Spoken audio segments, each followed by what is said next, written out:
to talk to sort of trusted professionals and get some sort of apples-to-apples comparison on that. I have to end it there. So sorry, the House is in now for live coverage. Thank you very much for talking to our viewers this morning. I appreciate it.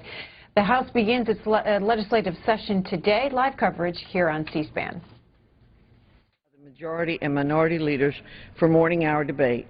The chair will alternate recognition between the parties, with each party limited to 1 hour and each member other than the majority and minority leaders and the minority limited to 5 minutes.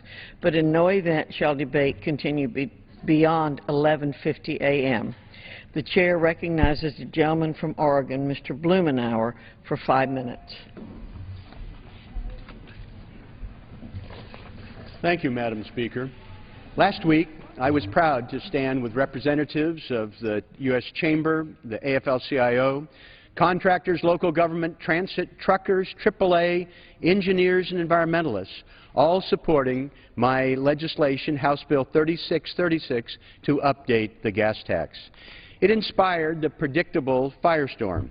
There was a rant from a shouting head on Fox who thought not only did we not need transportation money, but thought that the previous money had somehow disappeared. Even the people who supported the gas tax said it was a horrible idea, like the article in Slate saying it's the best, least popular idea in politics. It provoked a torrent of reaction, some laudatory, some inflammatory, but it boiled down to basically 3 major points. Where did this idea come from? Well, it came from my decades of work in transportation, studying, listening to people from Portland, Maine to Portland, Oregon, North Carolina, Seattle, California. It was 10 years' experience that I had directing the transportation functions at the City of Portland as the Commissioner of Public Works, where I saw firsthand the impact of poor and declining infrastructure.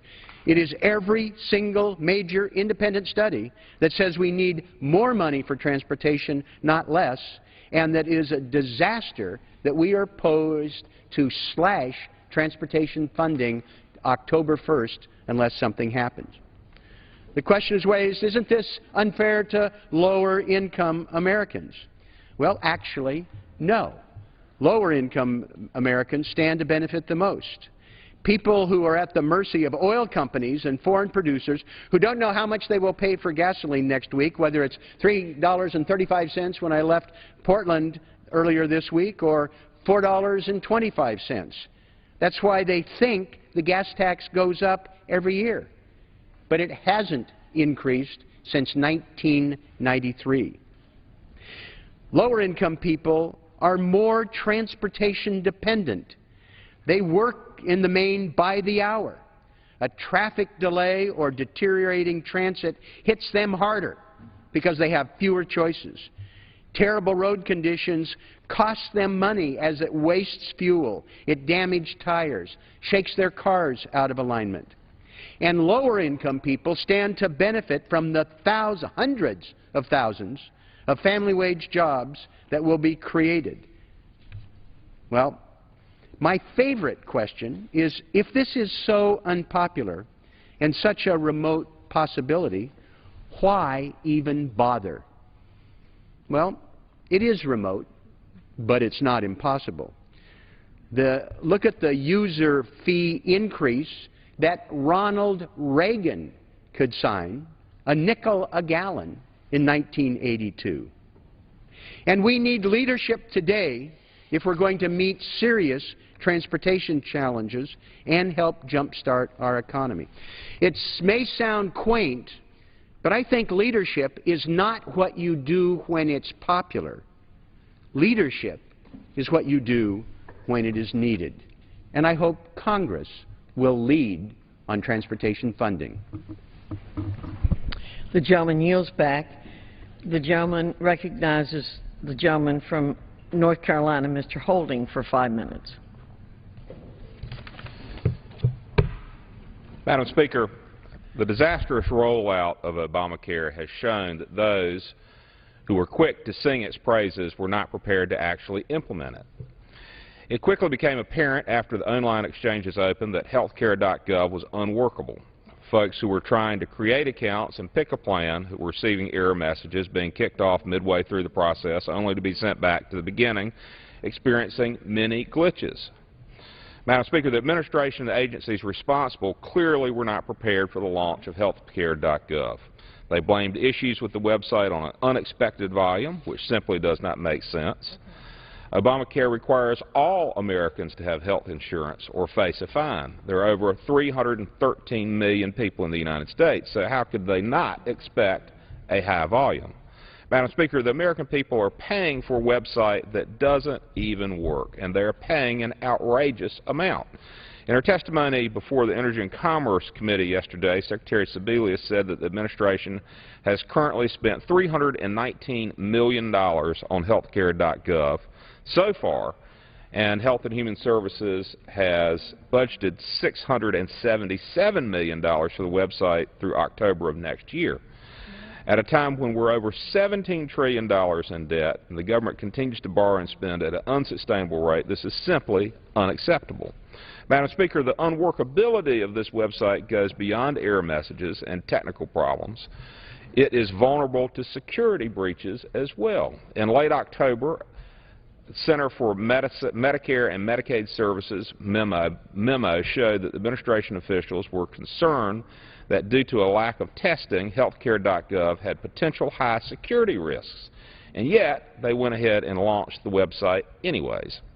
When an individual uses the website to sign up, they enter much of their personal information, such as Social Security number and address and so forth, and many individuals who have had problems with the website may have entered it several times, and they could be a victim of fraud or identity theft if the website is not secure. Madam Speaker, it is out of concern for the security of people's personal information on healthcare.gov that I've introduced H.R. 3652, the No Identity Theft in Healthcare Act, which would increase penalties for navigators or other agency employees who commit identity theft by using information submitted for the purposes of signing up for Obamacare. Under current federal law, aggravated identity theft carries a 2-year sentence. My bill would increase the penalty to 5 years in prison for those who use your sensitive information that's been submitted for the purpose of signing up for health care.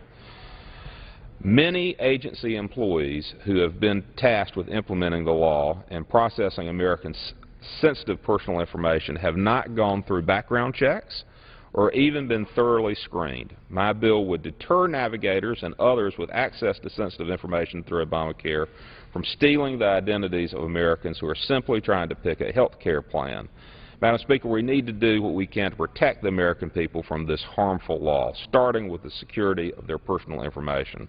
The problems with the website do not overshadow the problems with the law itself, because the real issues with Obamacare go far beyond an unworkable website. I've heard from many of my constituents about their canceled plans, increased costs of premiums, and that they are being offered less choice about which doctors that they can see. We need to continue to work towards patient-oriented reforms and focus on protecting the American people from this harmful law. Madam Speaker, I yield back. Gentleman from North Carolina yields back. The chair recognizes the gentleman from Illinois, Mr. Quigley, for 5 minutes. Thank you, Madam Speaker. Madam Speaker, every day nearly 2,500 flights land and take off at O'Hare International Airport at the western edge of the 5th Congressional District. More than 66 million passengers boarded or deplaned at O'Hare in 2012. On a recent morning, FAA traffic controllers kept tabs of 7,300 flights in the immediate area. By any measure, O'Hare is integral to the nation's commercial air traffic network. And just as it shapes the nation's air traffic system, O'Hare plays a major role in the local and regional economies. O'Hare currently generates 450,000 jobs and $38 billion in economic activity for Chicago and the state of Illinois. And when the $9 billion effort to modernize O'Hare is completed in 2020, it will mean the creation of 195,000 more jobs and an additional $18 billion in annual economic activity. In my district alone, more than 12,000 constituents have jobs tied to the airport. But O'Hare's success comes at a price. Since the October 17th opening of a new runway at O'Hare, Many constituents have experienced a dramatic rise in flights and noise over their homes. Some residents are now dealing with hundreds more flights over their homes all day, every day. It's not just the new runway that's causing the increase in noise pollution. Because of a dramatic reconfiguration of airspace over O'Hare, majority of flights either arriving or departing O'Hare now traverse the skies of the 5th District. I understand and support the need to modernize O'Hare. The new parallel runway configuration means safer, more efficient operations and fewer delays. But I also understand the importance of livable neighborhoods. The two are not mutually exclusive. We are a region of distinctive neighborhoods where hardworking people have built their lives and invested much of their earnings into their homes in Forest Glen, Sauganash, North Park, and Harwood Heights. My constituents worry that their peace of mind and property values are being eroded in the name of profits and air traveler convenience. As one constituent told me, we can no longer open our windows, enjoy eating outside on our new front porch or gardening. Madam Speaker, I agree. Neighbors should not be exiled from backyards and gardens because of the ceaseless din of commercial aircraft. I also believe that if we take the right steps, maintaining a vibrant neighborhood won't be incompatible with a safe and efficient O'Hare. Since O'Hare became part of my district in January, I pushed for important changes that can bring relief to residents in the near term. I've advocated that O'Hare continue to use all available runways to mitigate the increase in air traffic, and have called for expanding the practice of routing aircraft over industrial parks, interstates, and forest preserves, not over residents' backyards. But we need to do more. The Federal Aviation Administration needs to overhaul the metric it uses to determine how much noise around airports is acceptable. The FAA's current measurement, the so-called 65 DNL, is outdated and woefully incomplete at measuring the impact of unabated noise overhead. I know the FAA has been studying and reviewing the 65 DNL metric for years. It's time to stop studying this 30-year-old relic and take action.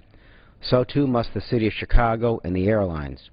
The city has told us it will not revisit its Fly Quiet program, which adjusts runway usage at night, until the modernization is complete in 2020. There may be obstacles to reviewing this program, but the city needs to be more nimble in addressing the needs of these residents. The airlines, too, must help. They will save millions in lower operating costs as delays at O'Hare decrease.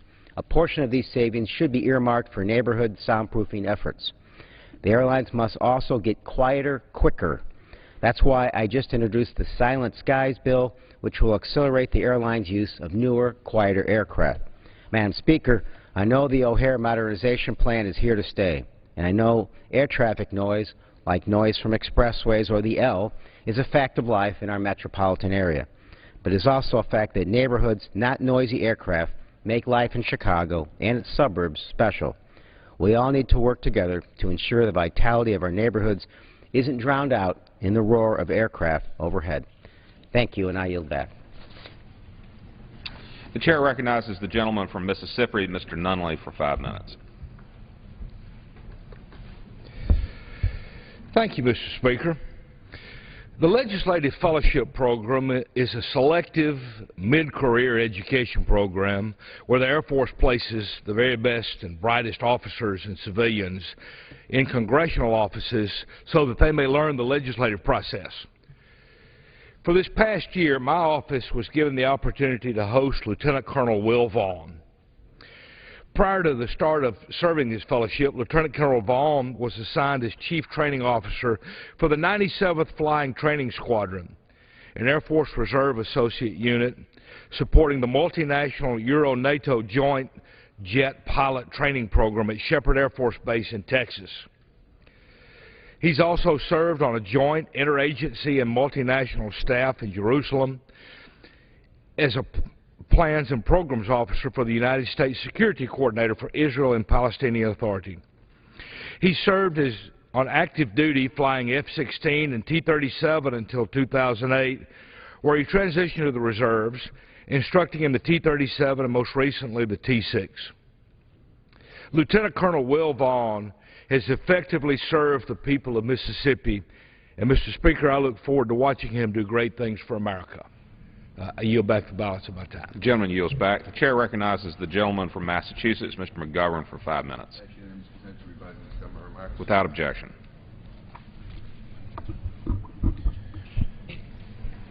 Mr. Speaker, the time has come for our military to leave Afghanistan. Afghan President Karzai's refusal to sign the bilateral security agreement should be the last straw in putting an end to what has become America's longest war. After more than 12 years, hundreds of billions of dollars, and over 2,100 American servicemen and women killed in combat, it is time to bring all of our troops home now. In poll after poll, the American people have made it clear that they want our troops home. Certainly, our brave men and women in uniform and their families have done everything that we have asked of them and more. We must not ask them to continue to fight, bleed, and die in Afghanistan for another 10 or 12 years to support a government more interested in extorting America and ripping off our tax dollars than in working with us to strengthen its own security. Mr. Speaker, President Obama needs to turn this interminable conflict over to the Afghans. As of yesterday, 2,153 members of our armed forces have died in Afghanistan since 2001. Another 19,526 have been wounded. And every member of this chamber knows that tens of thousands of our troops have returned home with invisible wounds to their minds and spirits. Suicide rates among our veterans are among the highest ever, and they continue to climb.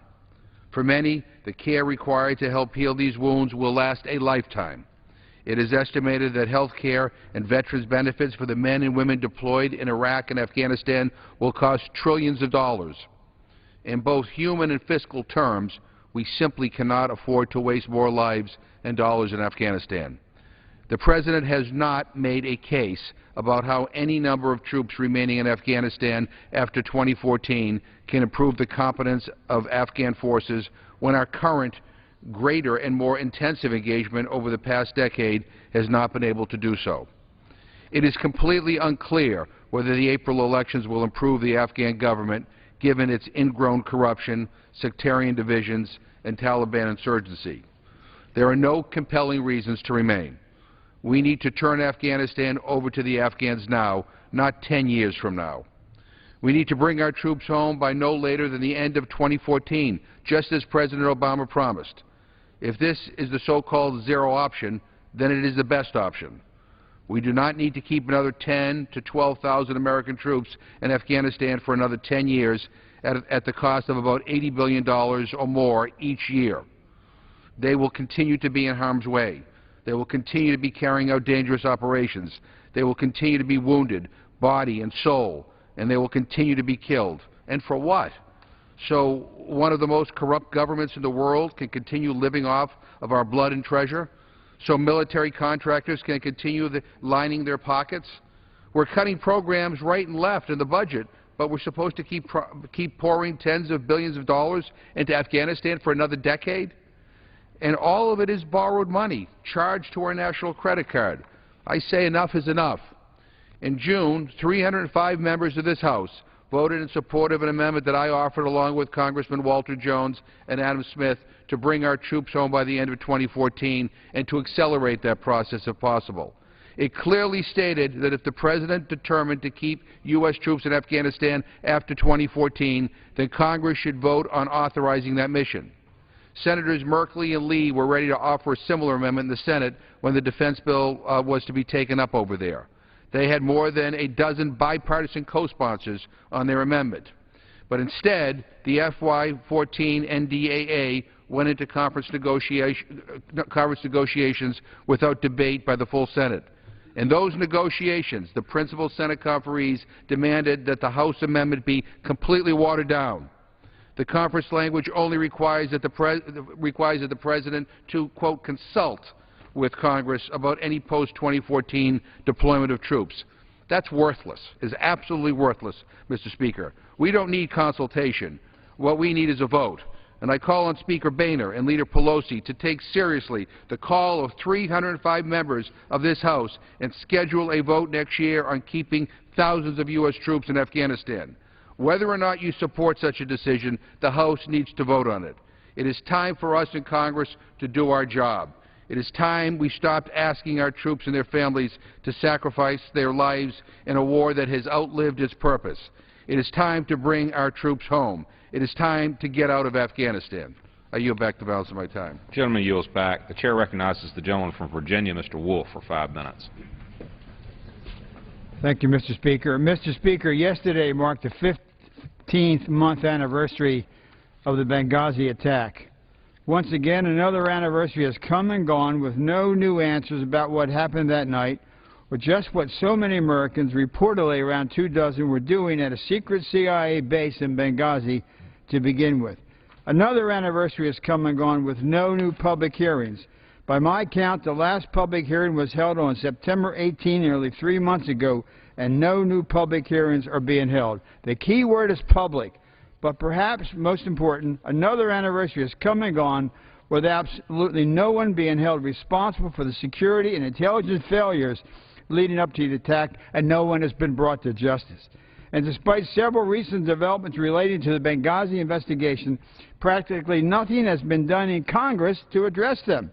First, we have recently learned that CIA Director John Brennan distorted the facts in letters to the House Intelligence Committee and me when he claimed that Benghazi survivors were not made to sign new non-disclosure agreements.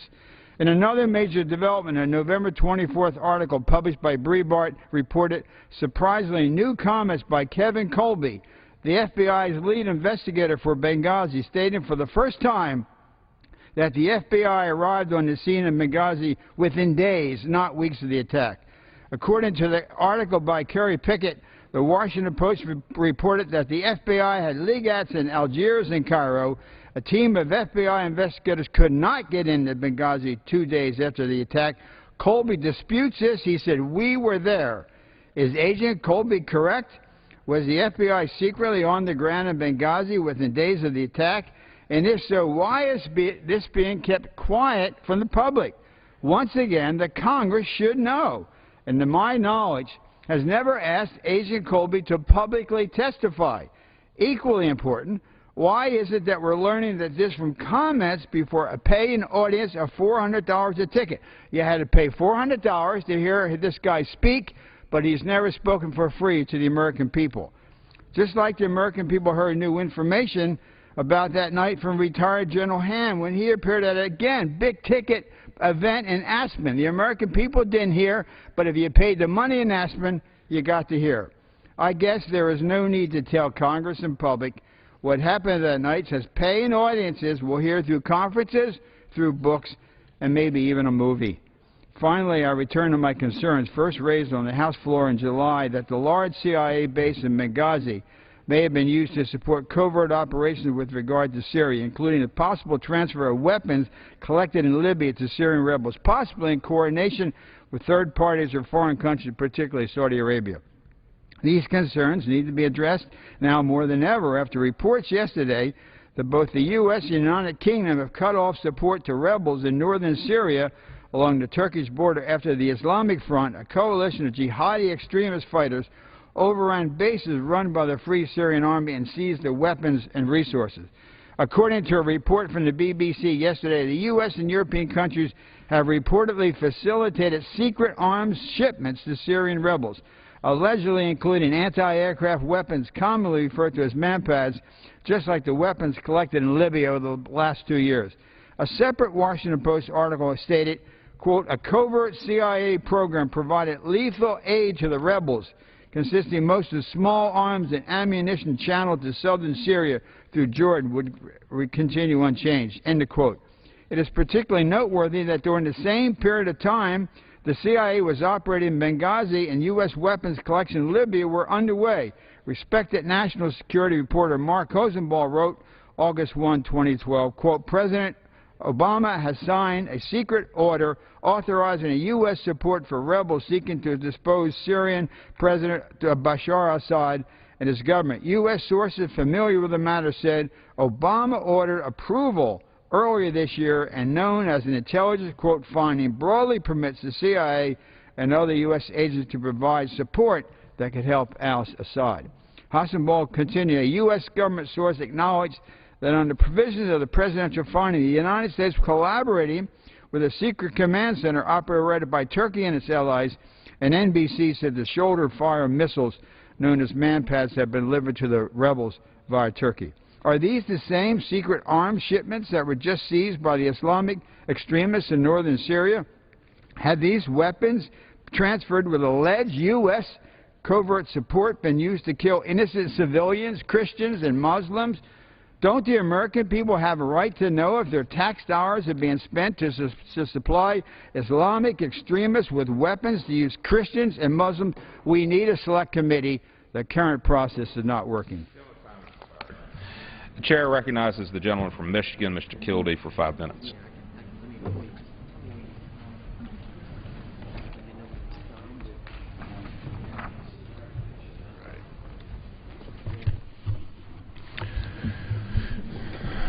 Thank you, Mr. Speaker. Unfortunately, this Republican-controlled Congress has been one of the least productive Congresses in modern times. Recently, the Speaker of the House actually said, and I quote, "We have done our work." This year, we've passed only 56 bills. That's sad and that's wrong. And this month, we're in session here on this floor for only 8 days. Important issues continue to pile up, unresolved, unanswered, and yet tomorrow we're getting ready to leave for the rest of the year, even as the Senate will continue to work on behalf of the American people. The list of what we have not done is much longer than what we have passed. We need to stay here and get the work of the American people done. We haven't taken up a jobs and infrastructure bill. We could do that next week. We have not passed a long-term budget deal that tackles the big issues that we face. We have not voted on comprehensive immigration reform, despite the fact that a majority would support immigration reform. All we need to do is bring it to the floor. We could do that next week. We haven't done our work to extend unemployment compensation for 1.3 million Americans who will lose their benefits on December 28. Yet we're going to leave this body having failed to act to protect the livelihood of 1.3 million Americans. That's just wrong. We haven't considered raising the minimum wage, despite the economic boon that it would mean to our economy, giving millions of working-class people more purchasing power, supporting business and supporting economic growth.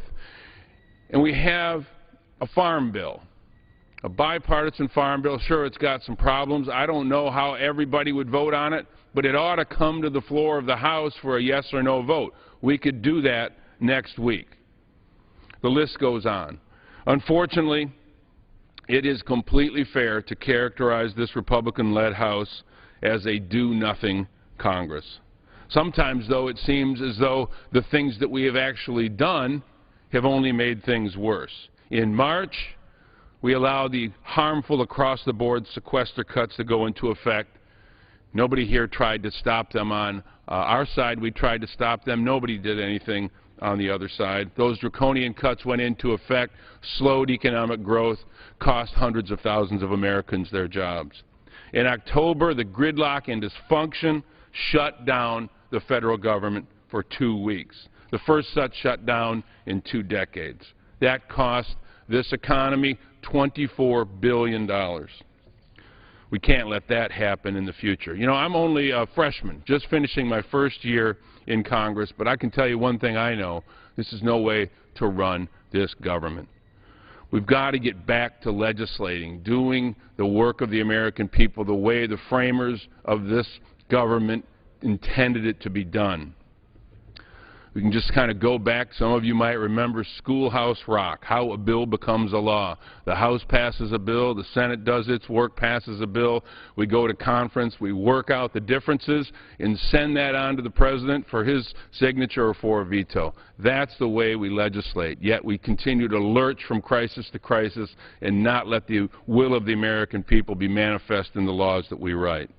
My constituents and all Americans deserve a Congress that is serious about the work of the American people and ready to get to work, to grow our economy, to support manufacturing, to strengthen the middle class.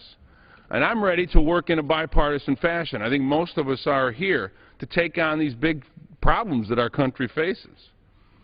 Now is not the time for more dithering or delay. Now is certainly not the time for a vacation. Look, I'd love to be able to go home and spend the next couple of weeks with my family. You know, we spend a lot of time away from home. But the folks that we represent expect us to get our work done.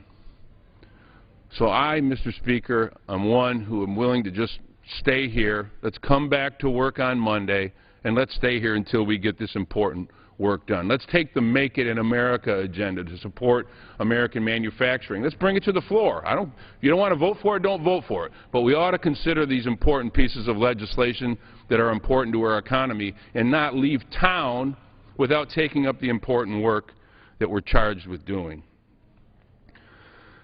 I represent Flint, Saginaw, Bay City, older industrial cities that help build the manufacturing base of our economy. They depend on the Congress to do the work that we were sent here to do. We shouldn't go home. We should stay here and finish our work. Thank you, Mr. Speaker. Gentleman's time has expired. The chair recognizes the gentleman from Minnesota, Mr. Ellison, for 5 minutes. Mr. Speaker, for 34 years, the United States and Iran have had no diplomatic relations. Iran has escalated its nuclear weapons program and hostile rhetoric. The United States has upped sanctions and threats of military force. There can be little doubt that when our diplomats and politicians say all options are on the table, we mean military force. And yet today, under the leadership of President Obama, we have an opportunity to change all that, to avoid the prospect of war or a nuclear-armed Iran. We have a chance to set a new course, a new path, instead of the collision course. We have an off-ramp of peace, diplomacy, and international cooperation, and we must take it. This is our best opportunity in 30 years to advance the interests of the United States vis-a-vis Iran. It's our best chance to make sure that the Middle East is as free and safe as possible of nuclear weapons. The Iranian people defied the odds and elected a moderate president, Hassan Rouhani. President Rouhani has condemned the inflammatory rhetoric of Mahmoud Ahmadinejad.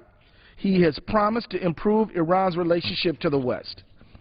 Now, instead of moving forward toward the brink of war, the United States and Iran are negotiating, talking.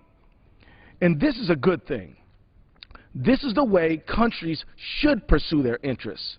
This is the way to avoid war. Through diplomacy, the United States and its allies have frozen Iran's nuclear program for the first time in more than a decade. The agreement imposes daily inspections to ensure Iran will not develop a nuclear weapon. And Iran has made agreements to move this process forward. Ending our decades-long Cold War with Iran isn't going to happen overnight, but through robust, sustained diplomacy, we may prevent an Iranian nuclear weapon and disastrous war, and spare thousands of our children and theirs from a horrible situation. We cannot achieve these goals if Congress undermines these negotiations. And I have supported sanctions in the past. In fact, I have a very good friend and constituent who is in the chamber today who has supported sanctions. And she is born and raised in Iran, very concerned about the human rights situation there, and has informed me over the years about the best position that I might take. And she also says now is not the time to hit the accelerator, it's the time to let diplomacy work. These sanctions would undermine the confidence of our international partners, including the P5+1. China, Russia, the United States, Germany, and France are all part of this negotiation with Iran. And if we up sanctions, while we have claimed that we want to work with them to have a reduction in nuclear weaponry in Iran, They may well see this as a breach of faith with them, which could set us all back. It has not been easy to get Iran and Russia to the table. No, to Iran, Russia, and China to the table. We have them there. Let's not lose this chance. New sanctions stand to kill any hope for diplomacy. Iran's foreign minister, Javad Zarif, has said that if Congress imposes new sanctions, the entire deal is dead. Is that what we want? New sanctions will not increase our negotiating power. If they would, the White House certainly would have told us so. In fact, the White House has warned that new sanctions will undermine negotiations. Negotiations over the next 6 months are the only way to guarantee that Iran will not develop a nuclear weapon and will set itself on a path to rejoin the world of nations. And this could well improve the human rights situation in Iran, as it has no justification for the police state which denies human rights. Congress should give diplomats space to do their jobs. Undercutting diplomacy with new sanctions would put our country on a path to war. The choice is clear. We can try to negotiate a deal that prevents Iranian nuclear weapon and avoids a nuclear conflict, or we can dismiss this opportunity, pile on more sanctions, derail diplomacy, and continue toward war. Americans don't want another war. The best way to honor our men and women in uniform is to avoid unnecessary war. My son is active duty military. I'm speaking from a personal place as well. Americans support a negotiated deal with Iran by a 2-to-1 ratio. 68% say Congress should not take action that would block an agreement. Passing any punitive measures, including a sense of Congress tying the President's hands, is a mistake. It will not help. And if Congress wants to help, we should set up a people-to-people exchange. We should set up a Congress-to-Congress exchange and move forward. The gentleman's time has expired. Members are reminded not to make reference to occupants of the gallery. The Chair will remind all persons in the gallery that they are here as guests of the House and that any manifestation of approval or disapproval of proceedings is in violation of the rules of the House. The Chair recognizes the gentleman from Pennsylvania, Mr. Murphy, for 5 minutes.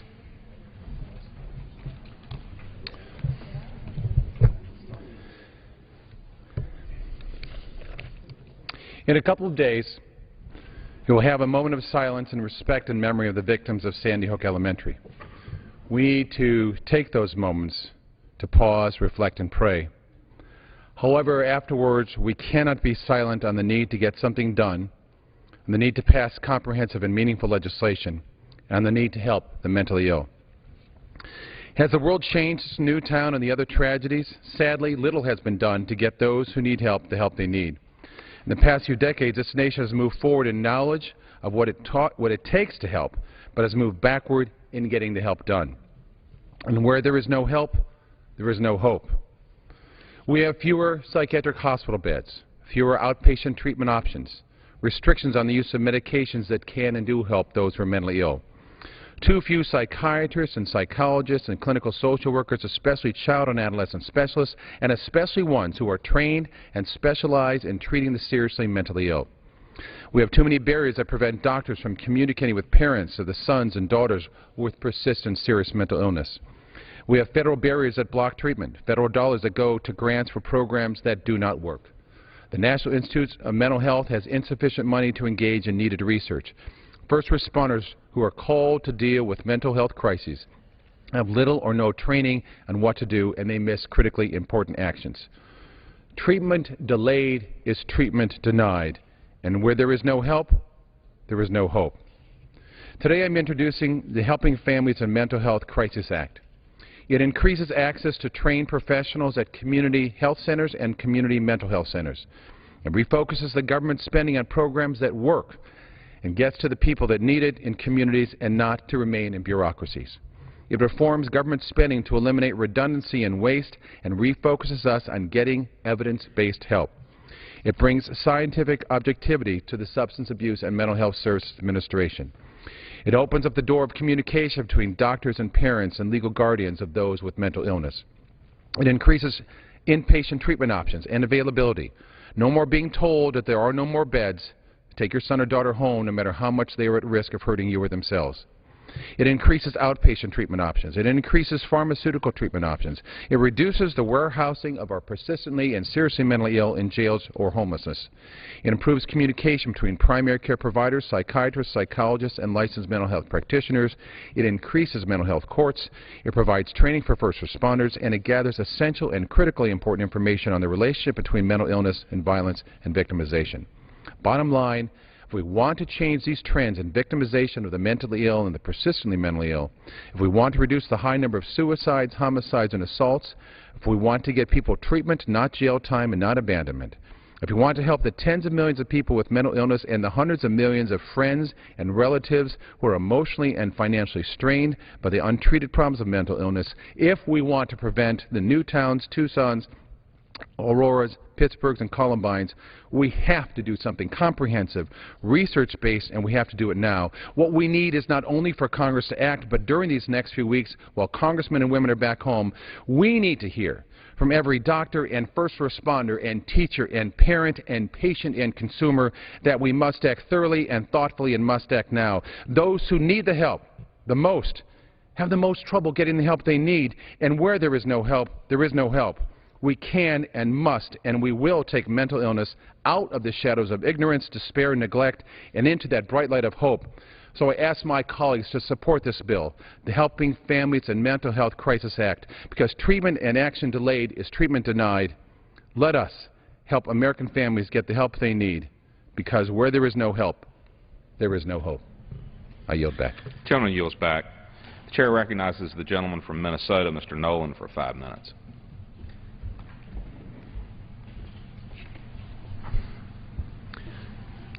Mr. Speaker, I ask unanimous consent to revise and extend my remarks. Without objection.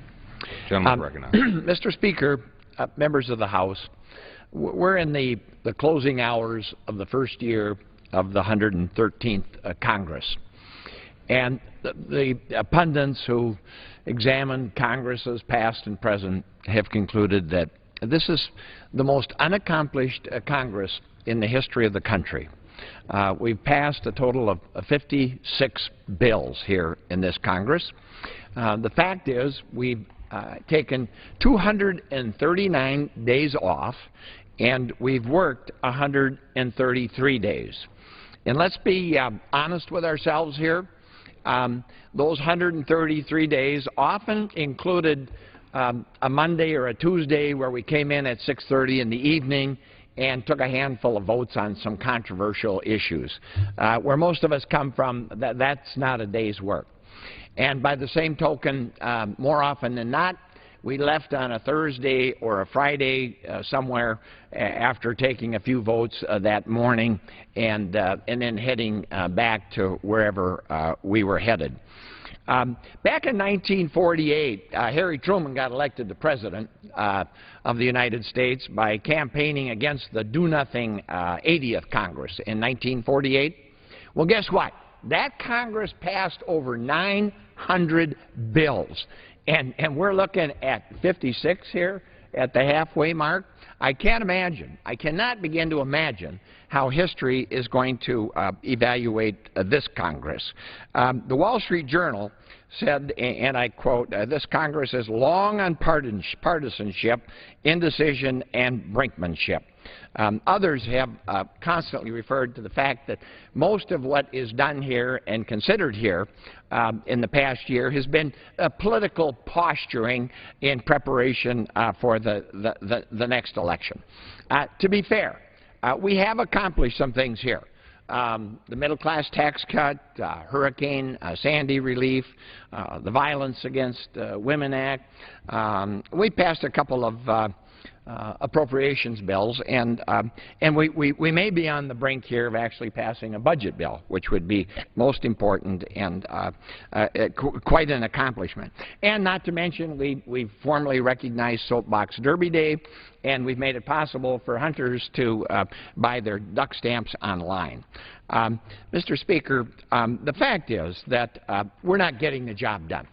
And the fact also remains that in this country, the rich are getting richer, the poor are getting poorer, the middle class in this country is getting crushed. We're looking at large deficits and broken priorities and a broken government, and we're not addressing those issues of our time. I did a little research. I have the unique perspective of having served some 32 years ago, and at that time, we had between 7,000 and 8,000 subcommittee, full committee, conference committee hearings, markups, and meetings. This Congress, by contrast, has had 500, and most of those were procedural and rules committee meetings. The Speaker himself said that we need to return to regular order in this country if we're going to get things done. Regular order, for those who don't know, means going to work 5 days a week like everybody else in America. It means working full days. It means fully engaging the subcommittees and the full committees and all the members of the Congress. Because when we do that, that's when we get things done. When we sit down and we have open, bipartisan discussions, everybody gets their amendment, everybody gets an opportunity to exhaust all the arguments, everybody gets a vote, that's how people come together. That's how you get things done. That's how you fix things. And that's the way the Congress operated for several hundred years, and that's not the way it's operating today. Mr. Speaker, my fellow colleagues, if we're going to get things done and reverse the terrible reputation of this Congress, I implore the Speaker and the leadership and all of the members to demand that starting in January of next year, we restore regular order. We go to work 5 days a week. We employ the subcommittee and the full committee process that has worked so well for so many hundred years in this country, because that's how we get things done. That's how we fix things here in this country. That's how we get our economy back on a pro-growth trajectory, and that's how we restore the people's confidence in what is now a broken government and a broken Congress. Thank you, Mr. Speaker. Gentleman yields back. Pursuant to Clause 12, Section A of Rule 1, the Chair declares the House in recess until noon today.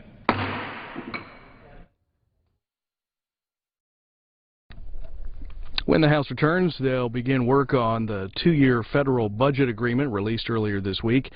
It reduces the sequester budget cuts and, as a result, increases overall federal spending, but it still cuts a number of programs and increases some fees. The House will also begin work on a short-term farm bill extension. That bill continues agriculture programs but makes no changes to food and nutrition programs such as food stamps. We'll have live coverage when members return at noon Eastern here on C-SPAN. We take you